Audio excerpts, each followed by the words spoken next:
Trump wants the American people to move on. Fox News want the American people to know the truth on Epstein. I'm saying that he has an Epstein Files problem and he knows it. Yeah, that's quite a narrative swing for Trump. Amidst the Epstein Files controversy, Trump and his cronies would hope that they quietly disappeared after a few weeks in the headlines. But perhaps thanks to the diabolical appearance from his own Attorney General, where she sat in front of survivors while never acknowledging their very presence, and instead offered a retort to serious crimes involving child sex trafficking with, yeah, but what about the Dow? The Dow is over 50,000. Have you apologized to President Trump?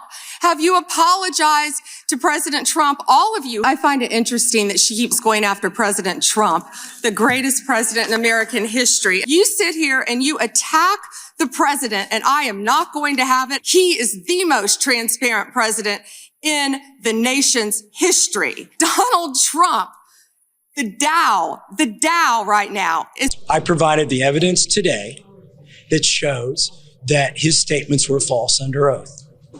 Kash Patel's statements were false.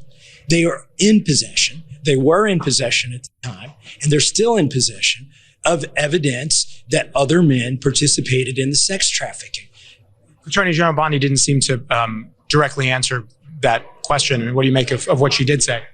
She didn't answer anything. She came here just ready to talk about the Dow Jones and the NASDAQ, which seems kind of crazy to me. Well, first, as the subject was brought up on Fox News, the 5 host Jessica Tarlov, much to the frustration of her Trump-enabling co-hosts, brought up the fact that Trump has an Epstein file problem. It's pretty obvious. Not just the fact that he's in them more than Harry Potter is mentioned in the books about Harry Potter, but that the American people are not buying his approach that people should just move on. Or it's saying that the average American household paid an extra $1,000 last year because of the tariffs. It'll go up to $1,300 this year.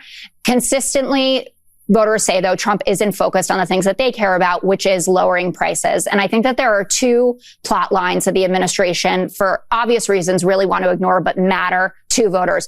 First of all, Donald Trump and his family, their corruption. This story, Andy McCarthy's doing a series for the National Review on it. All the crypto money that they're taking in from the UAE and others is a really big deal. And then what's going on with the Epstein Files. And I'm not making this partisan. I'm saying it is an elite problem. John Ossoff is now calling it the Epstein class and even name-checked George Soros in his campaign rally. If it's us versus them, and Trump is just saying, ignore it, it's going to go away. And you have Howard Lutnick, for instance, testifying that he went to the island in 2012 when he said in 2000. You never cared about this until now because Trump won.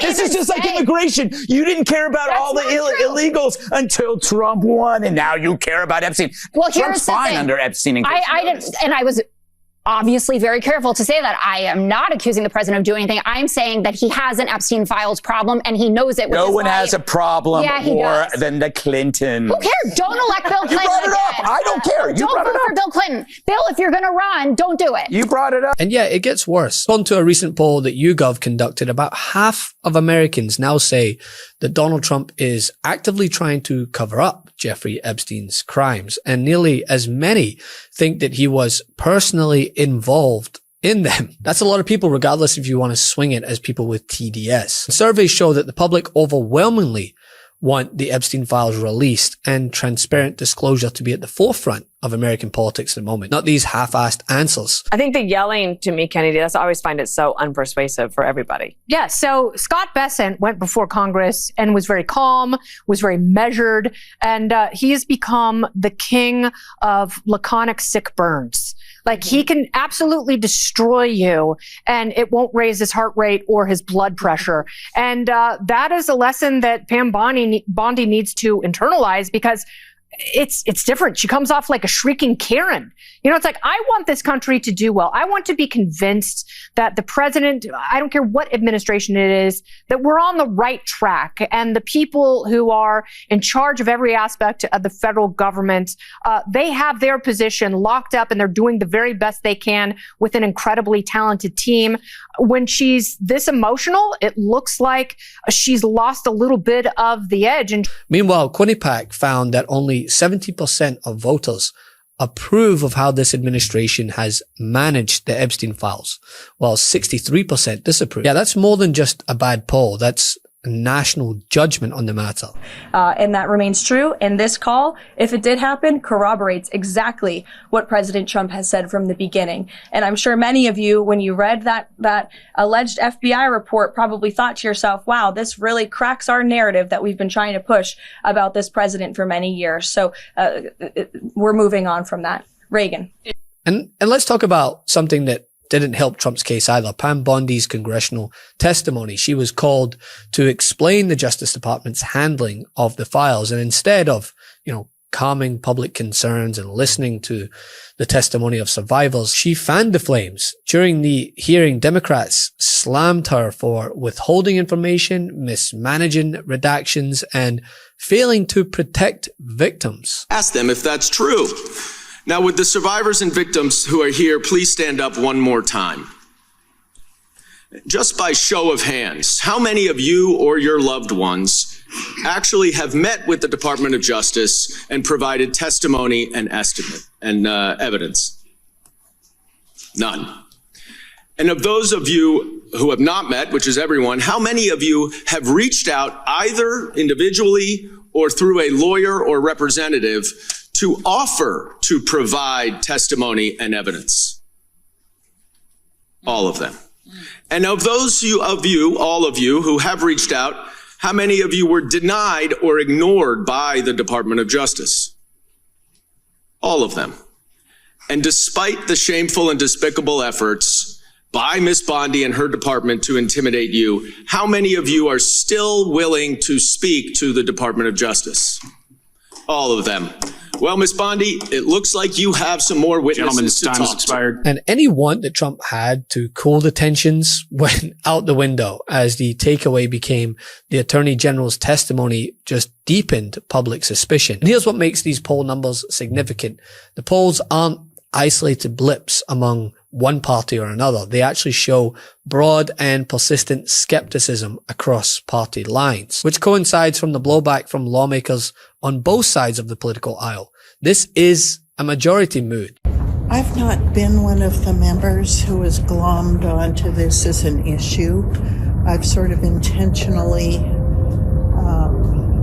deferred to others to find out about it. But 9-year-old victims, that's... All over the world, Moscow was just saying too, it was sort of like a real global network that they're now getting to see on these 4 terminals they have house-side. Wow. Well, initially, my reaction to all this was, I don't care. I don't know what the big deal is. But now, I see what the big deal is, and it was worth investigating. And the members of Congress that have been pushing this were not wrong. So that's really my only reaction. But Trump and Bondi and Caroline Leavitt, they keep saying that it's time to move on when survivors, the American public, hell, the world, are saying, nah, that's not the case. There needs to be accountability. We as a nation have an opportunity to send a strong message that we will not protect people who victimize children, that we will stand up for what is right, despite what our politics are, that we will cross the aisle, and that we will stand behind survivors for justice. We keep hearing our press secretary and our Department of Justice and other government officials saying they're moving on from this. I wish that we could. I met Epstein and Maxwell when I was 21 years old. I'm nearly 53 now. We cannot move on as survivors of this crime and as citizens of this nation without changing this narrative. So I ask you all to stand behind us and demand accountability for our government, because we certainly are going to. I mean, think about it. There are resignations happening in major companies like Goldman Sachs. There are calls for prosecution in the United Kingdom. But here in the United States, where Epstein was based, the simple question presented to the Attorney General that she meet with those who have filed credible reports regarding those mentioned in the files is met with hyperbole and ad hominem attacks. Former Prince Andrew, Donald Trump attended various parties with Jeffrey Epstein. I want to know, were there any underage girls at that party or at any party that Trump attended with Jeffrey Epstein?